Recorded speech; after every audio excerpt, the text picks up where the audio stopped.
하늘 가는 밝은 길이 이긴 자의 소망을 심어주시는 주님의 말씀 11번째 시간 21년 6월 16일 17일 말씀입니다. 6월 16일 아침 6시 40분 나는 마음을 받는 하나님 여호와니라. 어제 기도를 드린 것에 대해서 나의 마음을 받으심을 표현합니다. 6시 48분 마귀는 눈에 보이는 것만 믿느니라. 그래서 어리석은 것이다. 이걸 보면 우리의 어리석음도 비슷할 것 같아요. 눈에 보이는 것만, 내가 믿고 싶은 것만 그렇게 주님으로부터 믿음을 받아서 믿는 게 아니고 자신의 확신, 자기 확신 가지고 믿는 사람들이 얼마나 많은지요. 8시 30분 찬송하리로다 내 주 하나님 누가 당신의 뜻을 알리요. 진실된 마음 하나로 족함을 얻으시는 그 소박한 사랑의 마음을 누가 이해하리요. 진실된 마음 하나로 족함을 얻으신다. 그래서 당신이 위대하시며 사랑받으시기에 존경받으시기에 합당하신 분이라 여겨집니다. 당신은 위대하신 분이라 위대한 무엇을 원하실 것이라는 착각을 하고 있습니다. 이제 큰 교회 막 목회자들이 주님께 뭔가를 받으려면 대가를 치러야 되는 것처럼 하나님께 정성을 바쳐라 이러는, 그러면서 자기 어떤 주머니에 착복하려고 하는 그런 욕심들이 숨어 있죠. 당신을 왜곡하여 보고 있습니다. 당신을 보여주십시오. 당신의 진실을 많은 이들이 알게 하소서. 당신은 사랑받으셔야 합니다. 저희 피조물들만 사랑받는 존재가 아니지 않습니까? 물론 신학적으로 하나님은 스스로 만족하시는 분입니다. 그러나 스스로 만족하시다면 뭐하러 세상을 만드셨겠어요? 그 당신의 형상대로 인간들을 만드신 목적은 그 인간들과 함께 사랑의 관계, 하나된 관계를 이루시고자 함이었겠죠. 당신 또한 사랑받으심에서 힘을 얻어 가시지 않습니까? 그래서 이 예레미야 기도원 계시에 보면 주님께서 슬퍼하시고 기뻐하시고 또 안타까워하시고 이런 감정 표현이 참 많이 나옵니다. 작은 마음이지만 당신께 사랑을 드리고 싶습니다. 보잘것없는 것이지만 진실된 제 마음의 사랑을 올려드립니다. 오늘도 당신으로 꽉 채워갑니다. 불러도 좋은, 그리고 늘 아쉬운 당신 이름을 언제쯤 이 아쉬운 마음이 사라질 만큼 채울 수 있을까요? 아주 그냥 달콤한 사랑 고백이죠. 그날을 기대합니다. 고대합니다. 그 영광의 날을, 주님과 연합되는 날, 하나 되는 날. 당신의 지혜가 제 안에 있습니다. 그 지혜가 당신을 알게 하고 있습니다. 이 지혜가 더 자라게 하소서. 완전에 이르기까지 자라게 하소서. 그래야 당신을 더 많이 알게 되고 소유할 수 있을 것 같습니다. 당신으로 인해 행복한 이 아침, 저로 인해 당신께도 행복한 날 되게 이끄소서. 우리도 아침에 주님 때문에 눈 뜨자마자 행복하면 좋겠습니다. 당신을 알므로 기쁜 제 마음으로 당신께 영광 올려 드리고 싶습니다. 나의 주여 사랑합니다. 이제는 제가 드릴 수 있는 당신만을 위한 사랑의 마음이 조금 만들어진 것 같습니다. 받으소서. 날마다 이 마음 드리게 하소서. 주님이 화답하십니다. 내 사랑하는 자야, 나도 내 사랑을 받아가는구나. 행복을 채워간다. 주님께서 행복해 하시는 거죠. 힘을 얻어노라. 나를 아는 지혜를 더욱 채워주리라. 성경이 말하는 지혜가 하나님을 아는 지혜, 하나님과 하나 되어가는 그것에 꼭 필요한 것이 지혜입니다. 너는 지혜의 여왕이 될 것이다. 내가 일렀느니라. 그리 될 것이란다. 염려 말아라. 내가 주리라. 내가 이루어 가리라. 나는 너의 능력의 남편이 아니겠느냐. 나의 모든 것이 네 것이 될 것이란다. 그렇죠. 천국은 원래 하나님 건데 어린 양의 신부들에게 천국을 유업으로 주셨죠. 그 신부들이 또 초청받은 하객들에게 또 나눠주는 장면이 계시록 22장에 나옵니다. 너를 통하여 진정한 겸손이 무엇인지 알게 하리라.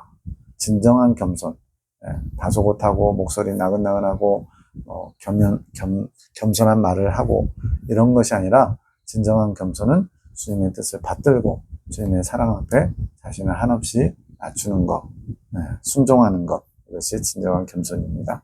사람들이 만든 겸손, 인본적이고 또 굉장히 어떤 속셈, 꿍꿍이가 있는 겸손 말하는 거죠. 겉으로만 척하는 것. 그러한 겸손이 나를 얼마나 역겹고 힘들게 하는지 내가 이제는 보여주고 싶구나. 내가 말하는 겸손이 무엇인지 송원장을 통해서요. 나의 능력의 위대함이 어떤 것인지 나를 통해 나타내리라.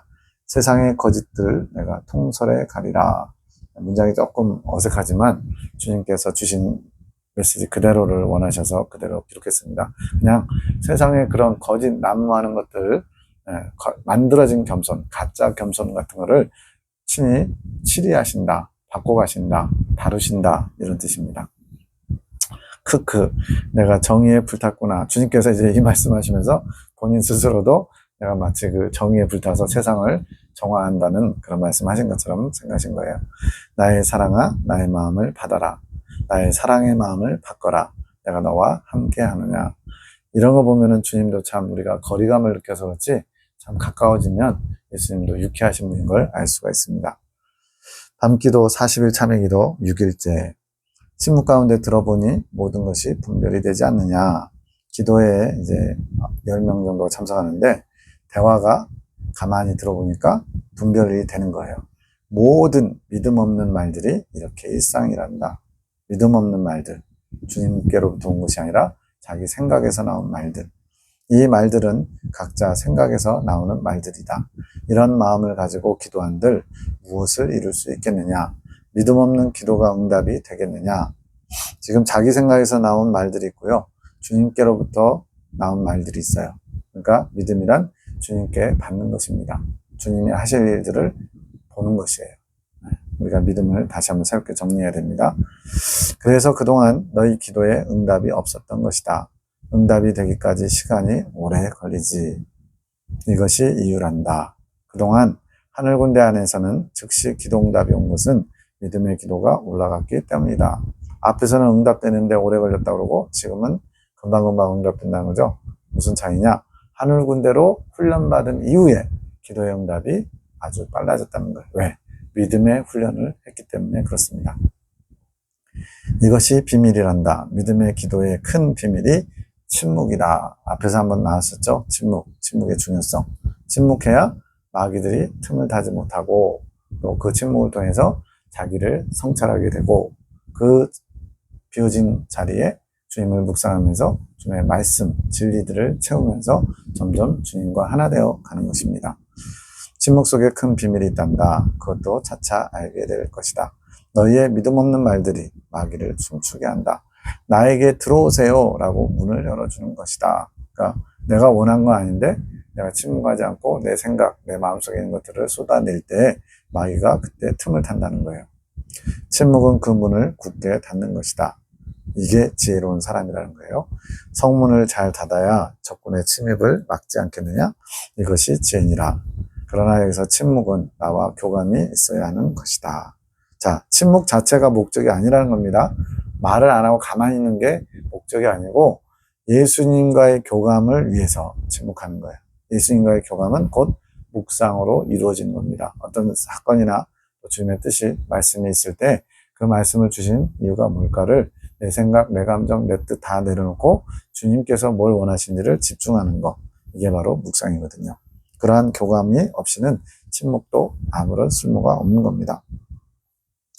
봉식이에 시험 받는 이유는 침묵을 누누이 지키라 했는데 그것을 경솔히 여겨 스스로 걸려 넘어진 것이다. 제가 2년 전에 처음 이렇게 접하게 됐을 때도 말씀을 그렇게 하고 싶어 하시더라고요.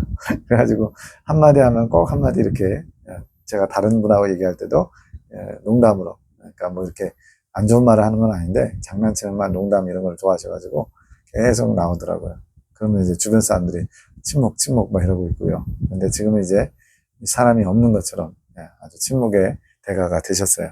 이 당시만 해도 침묵하지 않고 농담을 던지고 좀 쉽게 말을 던지다가 주님께 많이 혼나고 시험에도 들었던 것 같아요. 나는 시험을 피할 기회를 여러 번 줬으나 스스로 잡지 않은 것이다. 내 말을 경히 여긴 결과이다. 내 말을 취하면 그것이 너희의 지혜가 되는 것이다. 즉 주님의 말씀 한마디 한마디를 귀하게 여기고 또 주님의 것으로 여기고 그것을 받아들이면 그 말씀이 지혜가 되어 우리를 옳은 길로, 좋은 길로, 선한 길로 이끌어 간다는 거죠. 이 40일 참회 기간의 훈련 기간 동안 너는 나의 지혜를 얻어갈 것이다. 너는 더 온전히 침묵하기 원한다. 주님은 온전이라는 단어를 참 좋아하세요. 온전, 완전. 그래서 우리 믿음도 작은 믿음, 적은 믿음 이런 거에서 큰 믿음으로 나아가야 됩니다. 그것처럼 침묵도 온전한 침묵이 있다는 거예요. 그것을 힘써 지켜라. 너에게 큰 유익이 있을 것이다. 그래, 그렇게 너의 곤란한 입장, 이것에도 너의 인정을 발휘하지 말거라. 곤란한 입장, 지금 말 못하고 또 봐도 보지 못하고 들어도 듣지 못한 것처럼 해야 되는데 남편이 시험 들었어요. 그러면 이제 아내로서 뭔가 위로하고 다독여주고 좀 마음을 좀 이렇게 헤아려주고 싶은데 못하는 겁니다. 그러니까 이제 그런 것들이 난처하고 곤란하죠.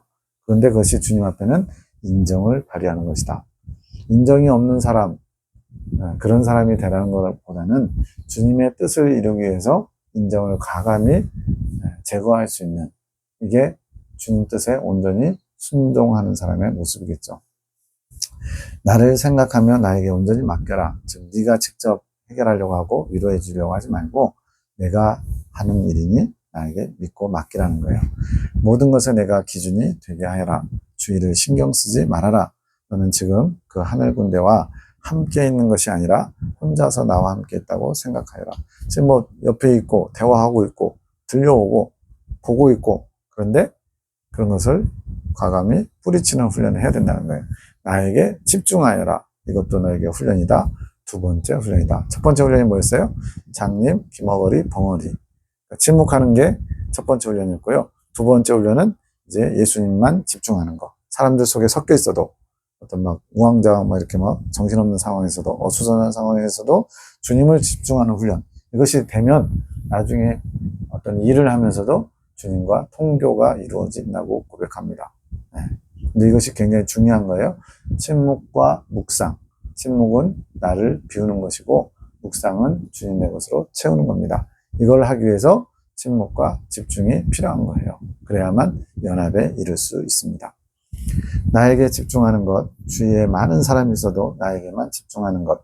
이 자리에 올라오면 그동안은 하늘 군대의 말씀을 듣기 위해 집중했다면 지금부터는 너 자신을 위해 내 말을 들으려고 집중하여라. 약간 집중은 집중인데 말씀을 듣기 위해서 집중하는 것과 예수님의 세미한 음성을 듣기 위해 집중하는 것 달라졌다는 거예요. 훈련이. 또 놓쳤구나. 주변 소리 때문에 주님 말씀 듣는 걸 놓친 거예요. 그래서 훈련이 필요하답니다. 이 훈련을 해야 하는 이유는 그동안은 집중해야 나의 말을 들을 수 있고 외부 환경이 놓쳤어요. 또 놓쳤구나. 박 집사님이 옆에서 꿈 계시를 나누고 있는 중이라 그 소리에 마음이 이렇게 솔깃한 거죠. 마음이 간 거예요. 지금부터 이 훈련에 집중하여라. 사람들 사이에 있을지라도 그 사람들을 마치 없는 사람처럼 주님만 집중하는 훈련. 이 2차적인 일을 위한 훈련이다. 2차적인 일, 3차까지 있다고 나오죠. 뒤에 다 나옵니다. 너는 침묵을 소홀히 여기지 마라. 침묵을 너의 옷으로 삼아라. 주님의 선하심으로 옷 입게 하소서, 이런 고백이 앞에 있었는데 침묵으로도 옷을 삼아야 돼요. 주님으로 옷을 잡고 이 모든 것이 주님과 연합하는데 반드시 필요한 코스들이기 때문에 그렇습니다. 나의 어머니도 성모 마리아죠. 늘 침묵 가운데 임하셨느니라. 네, 주님 그렇게 하겠습니다. 더 침묵을 온전히 지킬 수 있게 도와주소서. 저도 힘써 지키도록 노력하겠습니다. 표현하기 어렵지만 침묵의 맛이 어떤 것인지 오늘 조금 알게 된 것 같습니다. 침묵의 맛, 침묵이 주는 유익함을 조금 맛봤다는 거예요. 되었다. 이제 꿈 메시지 듣는 것에 집중하여라. 오늘은 맛보기 훈련이다. 그나저나 우리 봉식이는 남편이에요. 나중에 더한 말도 직접 듣게 될 것인데 그때는 어떻게 하려나. 주님이 이렇게 유쾌하세요. 나중에 더 심한 말도 이제 듣게 된다. 왜냐하면 조금씩 어쨌든 간에 조금 더디더라도 성장해 가겠죠. 그런데 성장하면 성장할수록 주님의 요구치가 더 커집니다. 더 엄중해져요. 근데 그걸 못 지킬 때는 이제 봉식이 주님 이런 말보다 더 심한 말도 듣게 되는데 겨우 그 정도 가지고 지금 삐쳐가지고 기도에 안 올라오고 이러면 되겠나, 이런 얘기를 하신 거죠. 주님, 온전한 침묵이 될 수 있게 축복하소서. 제게 침묵의 시간을 만들어 주셔서 감사합니다. 주께서 값진 선물을 주신 만큼 이 시간을 값지게 사용하고 싶습니다. 이 시간이 제게 더욱 부유해지는 시간이 되게 하소서. 힘써 지킴으로 당신께서 주신 선물에 답례를 드리고 싶습니다. 남편에게 사랑 베풀어 주심을 감사합니다. 시험에 걸려 넘어졌지만 주님을 만나는 때로 허락하심을 너무나 감사합니다. 이게 바로 믿음의 기도예요. 지금 남편이 시험 들어서 기도에 안 올라왔거든요. 이것이 만약 길어지면 어떻게 되겠어요? 더 마음이 어렵고 불안해지겠죠. 그런데 시험에 걸려 넘어졌지만 이 또한 주님을 만나는 때로 허락하셨다. 주님께서 끌어당기시는 때라는 것을 믿음으로 보는 겁니다. 이런 믿음을 우리도 가져야 돼요. 당장 눈앞에 보이는 환경, 사람, 어떤 사건 이런 거에 몰입될 것이 아니라 주님께서 그 일을 통해 이루시고자 하시는 이면의 것들을 봐야 됩니다. 그게 바로 믿음의 눈으로 보는 것입니다. 어찌 당신의 사랑하심에 감탄을 아니할 수 있겠습니까? 나의 주님 멋지십니다. 당신이 계획하시는 모든 일은 멋지시고 또 멋지시고 제가 다른 표현을 할 수 없는 것이 안타까울 뿐입니다. 멋진 문학소녀처럼 감성이 풍부하다면 더 대단한 말들이 나오겠지만 주님은 영의 기도, 영 깊숙한 곳에서 본질적인 그 진심을 토로하는 것을 더 기뻐하실 것 같아요. 오늘도 당신을 찬미합니다. 위대하신 주여, 당신의 위대하심을 찬양드립니다. 남편을 향한 저의 애정을 사용하지 않겠습니다. 인간적으로는 살짝 마음이 가겠죠. 안쓰럽기도 하고 뭔가 좀 다독여주고 싶고, 그런데 그 애정을 사용하지 않겠대요. 저의 사랑은 추한 것입니다. 당신의 사랑으로 남편을 사랑하기 원할 뿐입니다. 우리가 주의 이름으로 사랑합니다 이렇게 교회에서 많이 인사하잖아요. 근데 정말로 주님의 이름으로 사랑하는 사람은 많지 않다는 겁니다. 인간적으로 나하고 가까우니까, 나한테 잘해주니까 그냥 형식적으로 이렇게 사랑하는 사람들이 많겠죠. 오늘도 저의 추함을 당신의 정결하신 보혈의 능력으로 씻어주소서. 제 마음을 당신의 빛으로 더욱 비춰주셔서 저의 추함이 드러나게 하소서. 계속 추함이 드러나게 해달라. 어떤 자학하는 게 아니죠. 추함이 드러나야만, 모든 것이 빛으로 비춰져야만 조명받아서 고칠 수 있기 때문에 더 정결해지기 원해서 오히려 더 적극적으로 나의 추함을 당신의 빛으로 비추시고 드러내소서. 그러면 제가 고치겠습니다. 이런 뜻이에요. 제 모든 추함이 드러나기 원합니다. 제 입술로 고백할 수 있게 하소서. 정결함을 날마다 입어갈 수 있게 하소서. 그러자 주님이 화답하십니다. 내가 너의 입술을 축복하노라. 나를 기쁘게 하는 입술이 되어라. 주님께서도 축복하신대요. 원래 사실은 주님은 그냥 복 주시는 분이거든요. 축복은 빌어주는 건데 주님은 그냥 복을 내려주시는 분이에요. 그러나 우리 입장에서 축복이라는 단어를 많이 쓰게 하시고자 당신도 우리를 축복하신다 이렇게 표현한 것 같아요. 축복하심을 감사합니다. 나의 축복받은 입술이여, 주를 위한 입술이 되었구나. 기뻐하여라, 감사하여라. 성은이 만극하옵니다. 무술이 입장에서 겸손한 마음으로 왕의 성은을 받은 것처럼 화답하고 있습니다. 21년 6월 17일 꿈을 또 꿉니다. 미용실에서 머리를 하는 중인데 화장실에 큰 볼일을 보고 싶다. 응가죠. 화장실이 어디 있는지 물어보니 밖에 있다고 해서 나가보니까 미용실 맞은편에 3칸으로 된 재래식 화장실이 있어요. 꿈속의 이야기입니다. 미용실 맞은편에 재래식 화장실이 있는 거예요. 중간 칸은 문 밑쪽도 뚫려 있다. 말 그대로 다 보인다는 얘기죠. 미용실 안에서 영진이 목소리가 들립니다. 이 영진이는 송 원장님 남동생입니다. 미용실을 같이 왔는지 어쩌는지 남동생 목소리도 들려요. 화장실이 너무 더러운 것 같아 못 가고 있음. 갈까 말까. 여자분들 재래식은 잘 못 쓰죠. 남자도 그렇지만 갈까 말까 고민하고 있는데 화장실에서 다희 엄마가 나옴. 이 다희 엄마는 남편의 옛날 전처입니다. 전처. 돌아가셨어요. 내가 다희 엄마한테 어제 오빠 괜찮았어? 남편을 이제 나이 차이가 좀 있어서 오빠라고 부른 겁니다. 라고 묻고 다희 엄마는 혼났어요. 무슨 내용이냐면 전날에 나와 다희 엄마가 같이 있다가 다희 엄마가 집에 늦게 들어갔어요. 근데 남편이 화를 낸 이유가 나와 통화를 하고 싶었는데 다희 엄마하고 같이 있다는 걸 아니까 그것이 늦은 시간까지 있다고 그러다 보니까 이제 통화를 못한 것 때문에 다희 엄마에게 화를 냈다는 거예요. 늦게 집에 와서 혼낸 게 아니고 송 원장님에게 남편이 전화하고 싶었는데 둘이 같이 있어서 전화를 못한 것 때문에 화냈다는 거예요. 자, 내용이 조금 복잡해지지만 잘 들어보세요. 굉장히 길어요, 꿈이. 하나님이 주신 게 아니라면 절대 이런 꿈을 꿀 수가 없습니다. 조금 뒤 다이 할머니, 외할머니를 만남. 다이 엄마의 엄마죠. 외할머니는 다이 엄마가 온 것을, 다른 사람들이 아는 것을 못마땅하게 여긴, 외할머니도 전날 내가 만났던 것 같은, 내용은 잘 기억이 안 나는데 그 외할머니의 하소연을 내가 들어줬던 것 같은, 중요하진 않습니다. 자, 화장실은 급한데 더러워서 못 가겠고, 세 칸의 재래식이 있었죠. 또 가운데 칸은 밑에가 뻥 뚫려서 다 보이고, 시교회, 그 당시 다니던 교회입니다. 이제 이때부터 이제 교회를 좀 옮기게 됐죠. 화장실을 갈까 하다가 아예 집 위치상 예전에 살던 진주 아파트인 듯 집에 가서 편하게 보고 올까 고민하다가 집으로 가기로 결정합니다.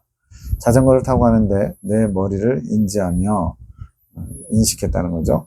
머리가 꽤 많이 길고 매직인지 펌을 하는지는 모르겠지만 연화를 시키는 중이구나. 미용실에서 나왔잖아요. 매직인지 펌인지 하면서 그 시간에 이렇게, 저는 잘 모르지만 머리를 이렇게 연화시키는 뭐 과정이 있죠. 그 상태로 이제 집으로 가는 겁니다. 왜 가는 거죠? 화장실이 급해서. 가는 도중 시내 도로변 상가를 지나는데 어떤 여자분이 밤에 입는 이브닝 드레스, 집에서 입는 거죠. 그것을 입고 서 있는데 도로변 가게, 그 상가의 주인 같고 무슨 행사를 했는지 드레스 복장이에요. 여자분을 보고서 예쁘다고 생각하면서 그 상가 창문, 쇼윈도우에 내 모습을 비춰보니까 나도 이브닝 드레스, 밤에 입는 드레스를 입고 있었어요. 나도 입고 있네 하면서 모습이 괜찮네. 혼잣말입니다. 그래서 머리도 하는구나. 스스로 만족한 거예요. 내 모습에 괜찮다고 생각하는데 아까 그 여자분, 먼저 이브닝 드레스를 입었던 분이 내 앞으로 옵니다. 아까는 굉장히 예쁜 모습이었는데 베이지색 드레스의 모습이 꾀지지한, 아까는 굉장히 예쁘다고 느꼈는데 지금 내 앞을 지나가는데 꾀지지한 모습, 이렇게 바뀌었다는 거예요. 머리도 초라하고 그 모습을 보다가 깹니다. 지금 장면이 미용실에 있다가 화장실 가고 싶어서 나왔는데 화장실이 더러워서 못 가고요. 그 화장실에서 다이 엄마가 나왔는데 남편이 자신한테 전화를 하고 싶었는데 같이 있어서 전화를 못한 것 때문에 화냈다는 소리를 했고요. 외할머니가 이제 언짢은 표현들을 하는데 그 투덜투덜 하신 거를 이제 송 원장님이 들어줬어요. 그러고 나서 이제 화장실을 교회로 갈까 집으로 갈까 하다가 집으로 가기로 했는데 집으로 가는 도중에 상가에 가게 주인 같은 여자가 이브닝 드레스를 입고 멋지게 차려입은 모습을 보면서 예쁘다 그러면서 자신이 창문을 봤더니 자신도 예쁘네 이러고 있는 상황이에요. 근데 나중에 그 여자분이 꾀지지한 모습으로 바뀌었다. 머리도 초라하고 이상하다 이러면서 깼다는 거예요. 자, 한 장면이 더 추가됐는데 미용실 가기 전에 승미 언니, 앞에서 몇 번 나왔죠. 이제 그 르네사에 같이 했던 언니, 르네사에서 다른 제품이 나온 것 같은데 화장품이 아닌 다른 아이템이고 언니가 열심히 한다고 자신의 공간을, 부스죠, 그런 걸 마련해서 진열해 놓았대요. 길쭉한 사각형 모양으로 작동하면 바람이 나왔던 것 같은 뭔가 신식이네요. 기억은 잘 안 남. 아무튼 열심히 일하려고 마음먹은 모습이고 나에게 권유하고 싶어서 나를 만나려고 하는 것, 이게 지금 더 생각난 거예요. 자기 밑으로 들어와서 이것을 같이 해보자고 했고 나는 말은 안 하고 마음으로 내가 윗 라인인데 왜 밑에서 하나, 이게 무슨 말이냐면 10명인가 팀을 꾸려서 이제 그 다단계식으로, 그러니까 이게 합법적인 다단계죠. 그래서 직급이 올라가면 그 밑에 사람들이 한 그 실적이 윗사람에게 다 포함되는가 봐요. 그래서 본인이 더 위에 있었는데 내가 이제 와서 뭐 밑에 가서 하나, 이런 얘기 한 거예요. 할 마음도 없지만 하고 생각함. 여기까지가 꿈 이야기입니다. 길죠? 주님, 당신의 뜻을 알리소서. 당신께서 당신의 딸에게 하시고자 하는 말씀을 알려주시기 바랍니다. 정결한 길에 당신이 말씀하신 것을 알고자 하니 주님, 부디 당신의 뜻이 온전히 알려주시옵소서. 저는 부족하오니 당신의 힘으로 하시옵소서. 주님, 다이 어머니는 무슨 상징인가요? 지금 꿈을 해석하는 것도 그냥 가만히 알려주세요 그러면 자연스럽게 아는 게 아니라 굉장히 조심하면서, 긴장하면서 주님의 말씀을 허투루 듣지 않으려고 애써야 된다는 걸 알 수가 있어요. 다이엄마는 무슨 상징이냐고 물어봅니다. 다이엄마는 봉식이에게 아픈 과거니라. 돌아가신 전처라고 그랬죠. 다이도 봉식이에게는 아픈 아이지. 그 꿈에서 다이엄마는 봉식이의 아픈 상처다. 그럼 형님이 머리하러 간 것은 무엇인가요? 미용실 들어간 거요. 그녀가 지금 나의 단장을 받고 있다. 이 예레미야 계시에 많이 나오는 게 미용실, 화장실, 샤워장 이런 것들이에요. 단장 또는 뭐 해갈, 또 버리는 거 이런 좋은 의미로서 씁니다.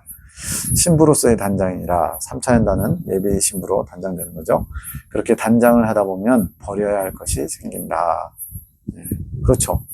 단장하다가 뭔가 거슬리면 하나하나 고쳐나가야 되니까 버리고 싶은 마음이 드는 것이지.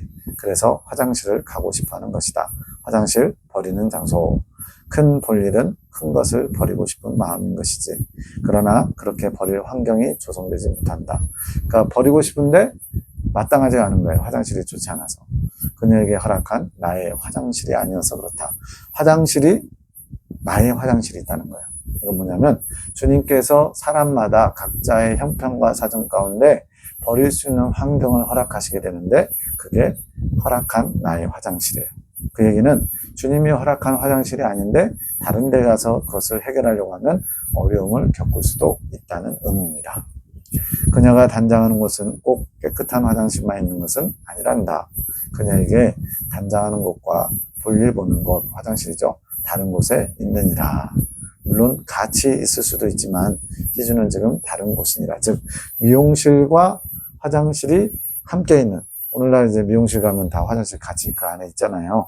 그렇게 같이, 즉 단장하는 것과 버릴 수 있는 해갈이라고도 합니다. 이 두 가지가 한꺼번에 이루어지는 곳이 있고 그렇지 못한 상황도 있다는 거예요. 그 화장실에서 다이엄마가 나온 곳은 그 화장실이 봉식이의 해갈 장소. 하나님 참 그 설정을 기가 막히게 합니다. 남편의 해갈 장소라서 남편의 아픈 상처가 다이엄마라고 그랬잖아요. 죽은 전처. 그래서 그것이 봉식의 해갈 장소니까 제대로 해갈을 할 수 없다는 거예요. 볼일을 볼 수 없다는 거예요. 송 원장님이. 그렇게 그의 해갈의 장소가 지저분한 것이다. 앞에서 시험 들어가지고 막 기도에 안 나오고 그러잖아요. 그런 게 아직 온전히 해갈하지 못하는, 버릴 것을 버리지 못하는 자기 사상 이런 것들이 있기 때문에 그래요. 그곳에서 다이 엄마가 나오는 것은 봉식이가 그 해갈의 장소에서 다이의 엄마를 보냈지만 완전히 해갈된 것이 아니다. 좀 이렇게 아픔이 있어요. 해갈되지 않으면 그렇게 지저분한 상태로 있는 것이다. 마음 한구석에 계속 걸림이 있다는 거죠. 그의 아픈 상처는 그렇게 아직 영향을 주고 있다. 봉식이 집사님에게 있다는 거예요. 아픈 상처가 꼭 다이 엄마의 사건만을 이야기하는 것은 아니다. 그 중에 하나를 거론한 겁니다. 그가 인지하지 못하는 아픈 상처는 그의 마음의 잠재의식 속에 있어서 그렇게 굳어져 있다. 우리도 오랫동안 까먹고 있다가 어떤 사건이나 사람을 만나면서 과거의 아픔이 순간적으로 떠오르면서 큰 고통을 느낄 때가 있잖아요. 그것처럼 그렇게 굳어져 있다. 그는 그것을 아픈 상처라고 인지하지도 못하고 사는 것이지. 잊고 사는 거죠. 애써 잊은 걸 수도 있고. 묵은 변처럼 마치 변비 걸려가지고 일주일 동안 화장실 못 가면 어떻게 돼요? 딱딱해지겠죠. 쌀 때 되게 힘듭니다. 그렇게 오랫동안 묵힌 변은 그냥 한 몸과 같은 사상처럼 굳어진 것이다. 이 부분은 좀 더럽지만 아주 중요한 거예요. 왜냐하면 주님께 나아가기 위해서는 반드시 이런 해갈이 필요한데 이런 묵은 변은 쉽게 해결되지 않잖아요. 그래서 오랫동안 묵혀있는 사상들, 고착화된 사상들이 많으면 많을수록 주님 앞에 나아가는데 크나큰 해방, 방해가 됩니다. 그런 사람들은 뜯어고치기가 아주 힘들어요. 그래서 예수님 당시에 그 이미 준비된 율법을 줄줄 외우고 있고 꿰고 있는 율법 학자들인 바리새인들을 제자로 삼으시지 않고 무지렁이와 같은 갈릴리 어부들을 제자로 삼으신 이유가 바로 거기 있어요. 차라리 처음부터 없는 상태에서 다시 쌓는 게 낫지 무너뜨리고 다시 쌓으려고 하면 쉽게 무너지지 않아서 힘든 거예요. 그래서 여기서 묵은 변, 그것은 오랫동안 굳어진 사상, 자신의 고착화된 사상들을 가리킵니다. 그러한 사안들이 다시 튀어나오는 것이지 그런 사안들은 희주와의 소통을 방해한다. 봉식이의 영은 희주의 영과 소통을 원한다. 아까 꿈에서 뭐였어요? 전화를 하고 싶었는데 전화는 소통이거든요. 그래서 봉식이의 영, 그러니까 이제 혼의 영역이 있고 영의 영역이 있는데, 혼은 우리가 일상생활 속에서 인지하고 살아가는 일반적인 정신, 마음 이런 거예요. 그러면 영은 죄로 인해서 영과 혼이 단절돼서 삼분설이라고 그러죠. 영, 혼, 몸 이렇게 좀 분리된 것처럼 혼과 몸은 거의 같이 이렇게 가지만 영은 마치 뚝 떨어진 외딴섬처럼 외톨이에요. 그러다 이제 영이 깨어나면서 점점 죄 문제를 해결해가면 영과 혼이 이제 서로 소통하면서 혼의 영역에서 영을 알아오게 됩니다. 영의 생각을, 영의 마음을. 좀 어렵지만 뒤에 가면 나옵니다. 어쨌든 봉식의 영은 희주의 영과 소통을 원한대요. 더 순결함을 향해 가는 영들, 지금 이게 3차 연단 단장하고 있는 이제 송 원장님의 영이죠. 그렇지 못한 영들, 이건 봉식의 영이고요. 가까이 하고 싶은 것이다. 이게 본능처럼. 왜냐하면 영은 선한 것이거든요. 하나님의 생기가 바로 영이에요. 영 자체가 타락으로 잠들어진 거지 영 자체가 더럽혀지고 그런 것은 아닙니다. 그것이 영의 이끌림이다. 아주 좀 특별한 표현이 나왔어요. 영은 영을 이끈대요. 우리도 그런 거 있잖아요. 뭔가 훌륭한 사람이 있으면 본받고 싶다, 따라하고 싶다 이런 것들이 있는 것처럼 영은 영을 끌어당긴다는 거예요. 그래서 마귀의 영들은 악한 사람들의 영에 끌려가는 겁니다. 그래서 서로 막 섞여서 아주 주님 보시기에 부끄러운 것들을 자행하겠죠. 그러나 그의 아픈 상처 다이엄마가 희주와의 소통을 방해하기에 그가 화를 내는 것이다. 그러니까 아파서 화를 내는 거예요. 본인은 원인도 잘 모를 수 있어요. 잊혀진 거고 묵은 것이고. 그런데 뭐 때문인지 뭔가 불편해요. 그래서 화를 내는 거예요. 희주가 다이엄마와 시간을 보내는 것은, 화장실에서 나온 다이엄마와 시간을 보내는 것은 희주는 그런 봉식의 아픈 상처들을 보듬는 자, 이게 나중에 더 발전하면 바로 중재자가 되는 겁니다. 중재자는 왜 중보자라고 안 하고 중재자라고 하냐면 하나님의 마음도 알고 또 아픔을 당하고 있는 상처 가운데 있는 사람들의 마음도 잘 알아서 가운데서 두 양쪽을 하나님과 상처 입은 영혼을 중재하는 자리에 있기 때문에 그래요. 이거는 중보자보다 한 차원 더 위의 사람이에요. 바로 이긴 자들이 중재자 역할을 할 수 있습니다. 지금 이 희주 원장님은 아직 중재자는 되지 않았지만 이미 광야 과정 중에 중재자로서의 훈련을 이미 받고 있는 거예요. 그녀가 보듬어 준 것이었지. 그것이 나쁜 것이라기보다는 나의 때를 기다리기 위해서 필요한 일이었다. 나의 때. 주님께서 모든 때가 있다는 거예요. 크로노스, 카이로스. 크로노스는 물리적인 시간, 카이로스는 하나님께서 어떤 상황을 통해서 당신의 뜻을 이루시는 시간. 아무튼 그렇게 보듬어 준 것이 그의 영적인 소통에서는 장애가 된 것이다. 오히려 아픔을 보듬어 줬는데 영과 영이 소통하는 그 일, 그러니까 영적인 것이죠. 이것에는 오히려 장애가 됐다는 거예요. 어쩔 수 없는 결과였지. 다윗 외조모는 왜 뜬금없이 나왔나요? 그런 봉식의 아픈 상처로 인해 고통받는 사람. 딸이 어쨌든 죽었으니까요. 그의 아픈 상처가 해결되지 못함으로 인해 그가 저지르는 나쁜 행동들, 봉식 집사님 얘기하는 겁니다. 그렇다고 해서 뭐 살인 저지르고 뭐 이런 거 아니에요. 나쁜 행동들에 의해 고통받는 사람들의 소리가 다윗 외조모의 소리다. 지금 상징적으로 나타낸 겁니다. 그 하소연을 또 희주가 들어줬지. 그렇게 희주가 봉식이와 살아왔다. 말 그대로 봉식 집사님의 아픔, 또 연약함 이런 것들을 보듬으면서 송 원장님이 왔다는 거예요. 그러나 이제 그녀가 단장을 하고 큰 볼일을 보러 가는 과정에서 그 모든 상황이 파악되고 인지되는 것이다. 이제 종합적으로 위에서 내려다보듯이 같이 이렇게 티격태격 할 때는 누가 옳은지 잘 분별하기 어렵잖아요. 위에서 쭉 내려다보면 아이들이 왜 싸우는지 전지적 관점에서 3인칭으로 보게 되면 알 수 있는 것처럼 이렇게 이제 전반적인 것을 영의 어떤 세계, 흐름, 또 돌아가는 상황들 이런 것들을 더 분별할 수 있는 사람이 되었다는 겁니다. 주님 어찌하기를 바라십니까? 형님 마음에 답답함이 제게도 있습니다. 주님을 더 사랑하고 싶은데 어떻게 해야 될지 모르는 것을 어찌하면 좋습니까? 그녀는 마음을 아파야 된다. 갑자기 아파야 된대요. 나 중심적으로 아파야 된다. 이게 주님의 사랑으로 사랑하는 거라서 그래요. 내 딸 루이사가 그랬던 것처럼, 이 루이사는 루이사 피카레타라는 그 가톨릭 성녀인데 이분은 어려서부터 특별한 신심을 가지고 예수님의 순환과 또 성모 마리아에 대한 신심을 가지고 있었던 분인데, 하나님이 이분을 좀 특별하게 다루셔가지고 신비 체험을 많이 합니다. 예수님의 자주 만나고 성모 마리아도 자주 만나고 그러면서 거의 침상에 병상처럼 누워가지고 60년 동안 뭘 먹질 못해요. 먹으면 다 토해버려요. 그래서 겨우겨우 예수님의 성체, 오늘날로 말하면 그 예수님의 살과 피를 해당하는 그것으로 연명하듯이 그 외에는 거의 못 먹어요.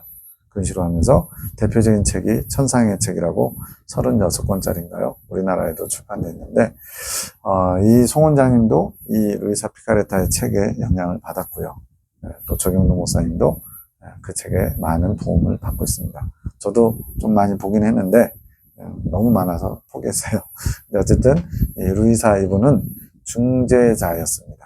세상의 불의와 아픔과 고통과 슬픔, 주님의 아픈 손가락과 같은 그런 자녀들의 죄를 놓고 세상을 놓고 대신 애통해 하는 그런 기도를 평생 올려드렸어요.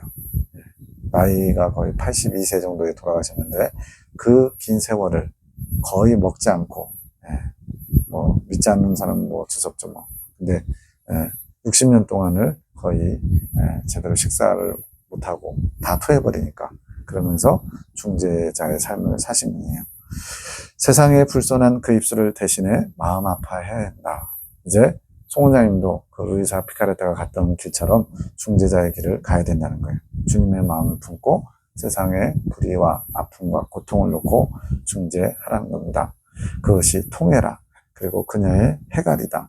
근데 그 통해가 손해보는 게 아니고 본인을 위한 해갈이라는 거예요. 내가 원하는 해갈이다. 자신의 더러움을 통해하고 봉식의 더러움이 해갈되지 못함을 통해하고, 그러니까 자신의 것과 남의 것까지 아울러서, 이게 언니의 마음이거든요. 그런 봉식이를 품어주지 못해 볼멘소리 하는 자들 점점 확장돼 가는 거죠. 더 넓게 더 넓게 하나님이 입을 크게 연 만큼 크게 사용하실 겁니다. 그런 자들을 위해서도 통해야 한다. 그녀는 그렇게 죄된 세상에 있던 자신을 통해야 한다. 지금 그래서 40일 동안 참회 기도를 하고 있죠. 인간 자체의 악함에 대해서 통해야 한다. 존재의 통해다. 어떤 사건 때문에, 상황 때문에 통해하는 게 아니고 인간의 타락으로 말미암은 결과물이 지금 이 죄악 세상이잖아요. 그 자체를 놓고 통해하라는 겁니다. 내가 한 게 아닌데. 다니엘이 기도를 어떻게 해요? 3주 동안에. 내 백성 이스라엘의 죄와 나의 죄를 위해서 통해하다가 그 유명한 다니엘서 9장에 70일의 예언을 받게 됩니다. 바로 그런 거예요. 행실의 통해가 아닌 존재의 통해다. 악인으로서 살아온 그 자체에 대해 통해야 한다. 그런 눈이 이제 열리는 것이다. 그것이 나 중심적인 것이다. 그것이 그녀의 머리 단장을 마무리하는데 필요한 과정이다. 이 단장, 신부로서 예비되는 과정에 반드시 이러한 주님의 마음을 품고 죄악 세상을 향한, 존재를 향한 통해를 해야만 한다는 겁니다. 나는 인정을 버리라고 했지 애통하는 마음을 버리라고 하지 않았단다.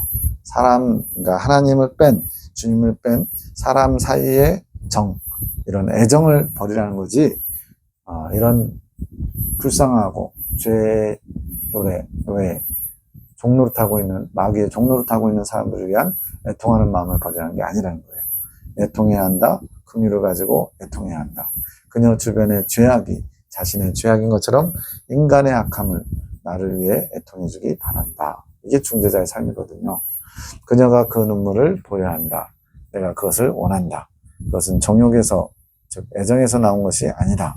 나를 향한 사랑으로 인해 애통하는 것이다. 이것이 주님의 사랑으로 사랑하는 방법입니다. 나는 그렇게 나의 마음을 알고 애통하는 자들을 원한다. 너희의 애통은 너무나 나 중심적이지 않다. 우리 그 팔단진복에도 마음이 가난한 자 다음이 뭐예요? 애통하는 자는 복이 있나니 위로를 받는다고 그러죠. 이 애통은 자기를 위한 애통이에요. 그런데 여기서 주님이 원하시는 높이 성장한 단계에서의 애통은 주님의 마음을 품고 주님의 아픈 마음처럼 세상의 죄를 위해 악한 것을 놓고 통해하며 대신 중재하라는 겁니다. 너희의 애통은 자신을 위해 애통하는 것이지. 그러나 그것도 그에게는 족한 은혜. 그나마 자신이 연약하고 부족하고 부끄럽고 불쌍한 존재라는 걸 알고 애통하는 것만으로도 어이구 정도 수준은 된다는 거예요. 그러나 나는 내 고통 중에서 나의 마음으로 애통할 수 있는 영혼을 찾고 있다. 주님의 애통한 마음에 동참할 자를 찾고 있다는 거예요. 그런 자가 나의 안식처가 되어준다.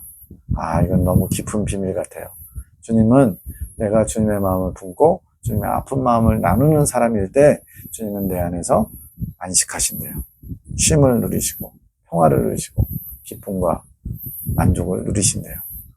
그러니까 내가 그에게로 들어가 그로 더불어 먹고 그는 나로 더불어 먹으리라. 이것이 이루어지겠죠.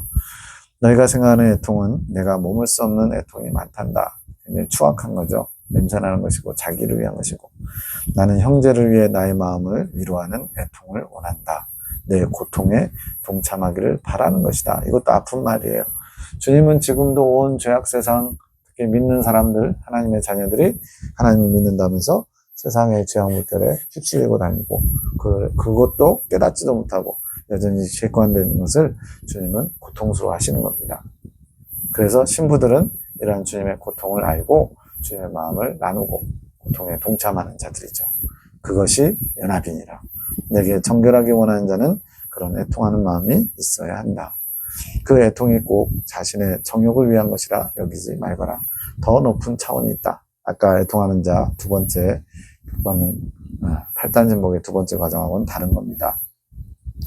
인간 존재 자체로 나와 연합할 수 없는 존재로서의 애통, 주님과의 관계를 가로막는 그런 죄와 악, 본질적인 존재의 악, 그것을 놓고 애통하는 것. 그리고 나를 그렇게 고통스럽게 할 수밖에 없는 너희의 모든 행실과 제약들에 대한 인류애적인 애통이 나를 해결시켜 주는 것이다. 주님은 이 정도의 성장과 이 정도의 애통을 원하시는데 많은 사람들, 대부분의 사람들은 그냥 현실 문제, 당장 눈앞에 닥친 문제 가지고 고통스러워하면서 주님 이것 좀 해결해 주세요. 아파요, 힘들어요. 이러고 있어요. 이러니 주님 마음이 얼마나 답답하시겠어요. 누가 나의 마음을 알아서 나의 이 애통함을 나눌 수 있겠느냐 하시겠죠. 루이사의 마음이 있어야 된다. 이분이 이걸 하신 거예요. 평생. 기도로서 중재자의 삶을 살았습니다. 그녀가 나를 위해 많이 애통해 주었고 나는 그것에 매우 감사하노라. 저는 이런 표현이 너무 좋아요. 주님도 우리에게 감사하대요. 또 충성 이런 것도 있었죠. 내가 너의 기도를 받고 열심히 일해 줄게. 이런 식으로 충성 그러셨어요. 그녀의 애통이 없었다면 너희에게 긍휼이 없었으리라. 1860년대 사람이니까 우리 시대하고는 완전히 동떨어진 사람인데 그분의 애통이 오늘날 이 글을 나누는 저와 여러분에게까지 긍휼이 미쳤다는 겁니다. 하나님의 어떤 영의 세계는 우리 생각을 초월합니다. 나는 이런 애통이 없는 자의 입술에서 나오는 기도가 역겹다, 더럽다. 주님이 역겹고 더럽다. 어떻게 그런 말 쓸 수 있냐고 그러지 마시기 바랍니다. 주님이 쓰시는 건 다 옳습니다. 무조건 옳습니다. 이런 애통 없이 가짜, 가식, 자신을 위해서 자기 욕심을 채우기 위해서 애통하는 것이 역겹고 더럽대요. 물론 어린아이 단계에서는 어쩔 수 없지만 내 공의가 그렇게 내 마음에서 역겹다고 더럽다고 말한대요. 그러나 내 사랑은 그것을 품고 정결하다고 말한다. 이것도 큰 비밀 같아요. 주님의 양대 속성이 공의와 사랑인데 공의는 그것을 심판하라 말씀하여. 그런데 사랑은 그것조차도 품고 정결하다라고 얘기하고 있대요. 그래서 공의와 사랑은 동절의 앞뒷면처럼 둘 다 작용해야 됩니다. 공의만 가지고도 안 되고요. 사랑만 가지고도 안 돼요. 그것이 나다. 나는 그렇게 늘 너희를 위해서 아파하고 사랑하고 있노라. 그것이 나다. 너희가 어찌 내 마음을 다 알겠느냐. 지금 주님이 왜 계속 그것이 나다 얘기하겠어요? 너희가 아는 얘가 진정 나이냐? 이렇게 물으시는 거예요. 우리가 아는 예수님은 우리가 생각하는 것과 많이 다르시다는 거예요. 그러니 나를 위해 애통하여라. 너희 죄악을 가지고 애통하거라. 그것이 나를 더 사랑하는 것이란다. 주님을 사랑한다고 건물을 거창하게 짓고 헌금 많이 하고 봉사 열심히 하고 물론 그런 것도 필요합니다. 그러나 그런 1차적인 그런 수고와 헌신이 아니라 주님의 마음을 알아서 주님의 마음에 동참해서 주님의 고통을 나누는 자가 진정한 헌신입니다. 희주의 드레스는 그녀의 단장이란다. 마지막 장면에서 드레스 입은 모습 있죠? 이브닝 드레스. 그러나 그녀가 그 드레스를 스스로 만족하게 바라보게 되면 그 상가의 여자처럼 된다. 단장을 하는 자는 언제나 단장이 부족하다고 생각하고 준비해야 된다. 이 정도면 됐지. 예를 들어 영적으로 어느 정도 성장하면 내가 이 정도 성장했어? 다른 사람들은 아직 여기에 못 미친 사람이 많네. 이러면서 스스로 만족하는 거. 비슷한 거예요. 단장된 것에 만족하면 안 된다. 상가에서 본 드레스를 입은 여인은 그녀가 보고 싶은 그녀의 모습. 자신의 모습이 그 상가 여자 주인처럼 그런 사람으로 투영된 거예요. 그녀가 바라보고 싶은 그런 단장한 모습을 보고 자신을 비춰보면 자신이 드레스를 입은 것처럼 나도 저만큼 이쁘지 라고 스스로 만족하는 겁니다. 그렇게 자신이 입은 것에 만족하게 되면 그녀가 바라봐야 될 모습이 변한다. 어떻게 바라보면 변하죠? 그렇게 자신을 바라보면 자신이 나아가고자 하는 단장한 자의 모습이 초라하게. 이게 완전 역설이에요. 내가 꿈꿔왔던 것을 바라봤고 내가 그렇게 입었다라고 생각하는데 그렇게 스스로 만족에 빠지는 순간 초라하고 벌품없고 머리도 꾀재재하고 그렇게 된다는 거예요. 그러니 늘 자신은 단장이 부족하다는 겸손으로 나와야 완전한 단장을 할 수 있노라. 바울도 뭐라 그랬어요? 내가 이미 잡았다함도 얻었다함도 아니라 오직 십자가의 표대를 향해서 나아간다 그랬어요. 높이 성장한 바울까지도. 근데 우리들은 아직 멀었잖아요. 승리가 나온 것은 그녀가 그렇게 세상적인 것에서 완전히 마음을 닫은 것이다. 승리에게 나쁜 일은 아니다. 그녀에게 필요한 일이라도 그녀가 이제 그것에 대해서 마음을 주지 않는 것이다. 세상으로부터 한 발 떨어져서 이제 주님께로 나올 수 있는 기본기를 갖췄다는 겁니다. 조직, 라인. 조직은 제가 늘 말이에요. 르네셀 조직에서 그 어떤 다단계처럼 라인에 대해 생각하는 것은 그녀가 사리분별을 하는 것이다. 이 그녀는 누구였어요? 승리 언니가 아니라 송 원장님입니다. 내가 윗 라인이었는데 나보고 밑으로 들어오라고 그러고 싶지도 않고 그럴 수도 없고 그렇게 생각한 거죠. 사리분별하는 거예요. 그렇게 분별을 하되 마음은 주지 않지. 그것이 인정으로 일하지 않는 거.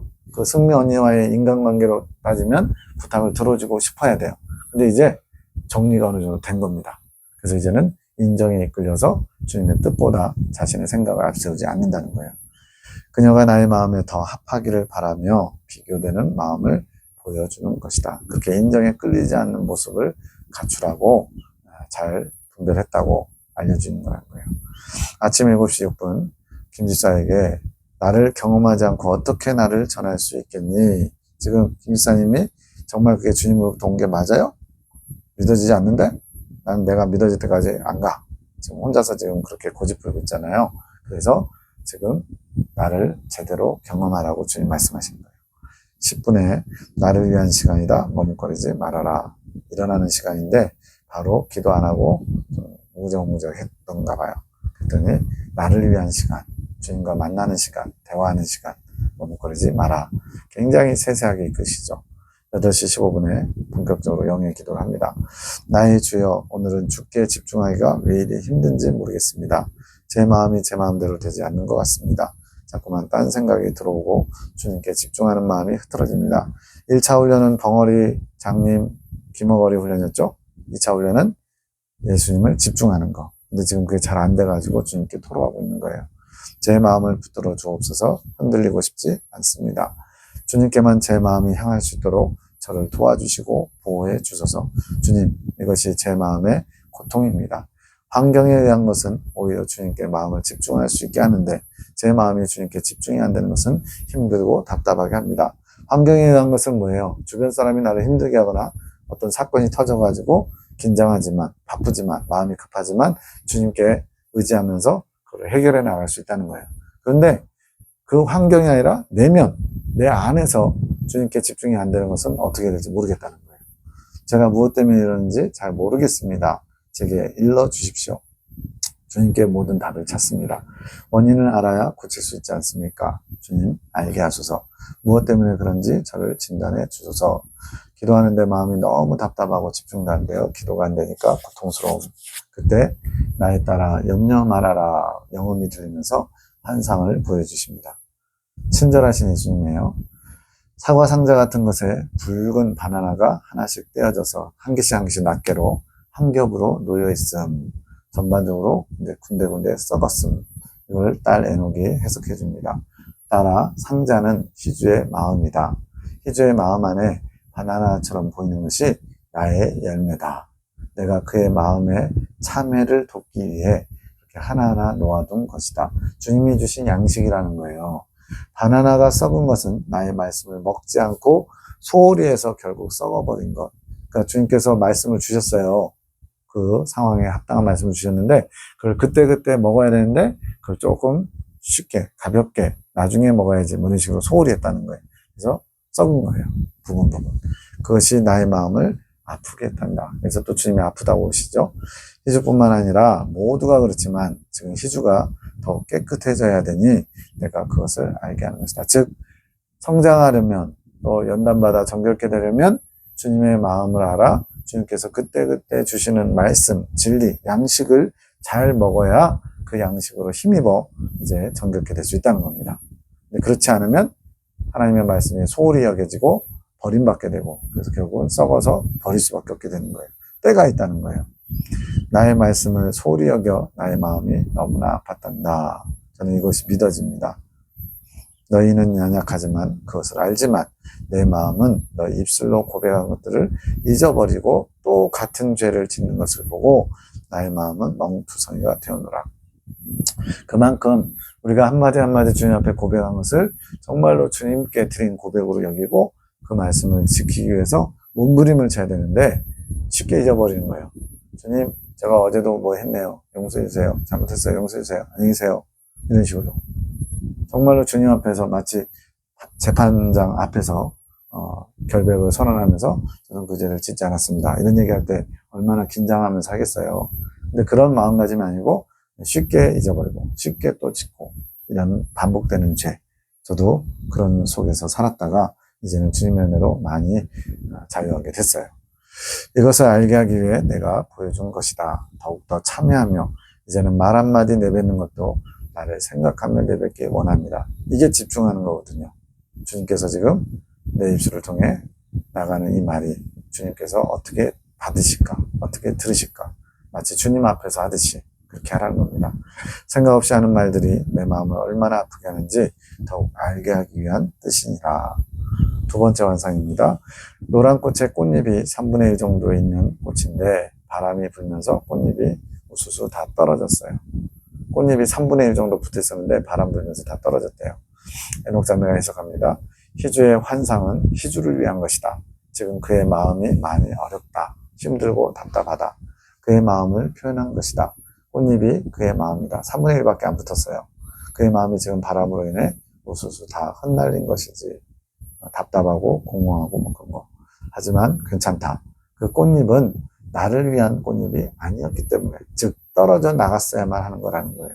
희주를 위한 꽃잎이었지 자기를 위한 꽃잎, 자기를 위한 단장 그겁니다. 그 꽃잎이 바람으로 인해 우수수 떨어진 것이다. 바람이 연단인가요? 그럴 수도 있고 아닐 수도 있지. 연단의 환경이 조성되고 성령께서 바람으로 그 꽃잎들이 떨어진 것을 도와주신 것이란다. 꼭 환경뿐만 아니고 내면에서도 그런 환경이 주어질 수 있다는 겁니다. 조명을 해주신 것이지 성령님께서 볼 수 있고 알 수 있게. 꽃잎은 무엇을 뜻하는 것인가요? 나 중심적이지 않은 생각과 마음들이다. 그런 것들이 이제 조명이 되어서 성령의 조명하심으로 이제 알게 된 거예요. 주님 중심적이지 않다는 것을. 그래서 희주에게서 떨어져 나간 것이지. 이제는 나의 것으로 다시 피어나야 하노라. 져야만 피어날 수 있다는 거예요. 내 것이 버려져야만 주님의 것으로 다시 새롭게 단장할 수 있다는 겁니다. 온전히 나의 것이 되도록 다시 피어나야 되는 것이니라. 추운 겨울을 지나 다시 봄이 와 싹이 나고 꽃이 피는 것처럼 이제는 나만을 위한 꽃이 되어야 하느니라. 너의 생각, 너의 마음, 감정 하나까지도 온전히 나만의 것으로 다시 태어나야 하느니라. 이거 아주 중요한 표현이에요. 세 번째 단의 아주 핵심 중에 핵심이 생각과 감정과 이런 마음들이 깨끗이 비워지는 겁니다. 그 과정은 힘들겠지만 다시 태어나 아름다운 꽃이 되기를 기대하며 기다린다면 그 시간이 설렘과 기대가 되는 시간일 것이란다. 고통스러운 게 아니라 오히려 설레는 시간이라는 거. 왜? 져서 끝나버린 게 아니고 다시 새롭게 더 아름답게 피어날 것이기 때문에 내가 그 시간들을 함께하며 축복하노라.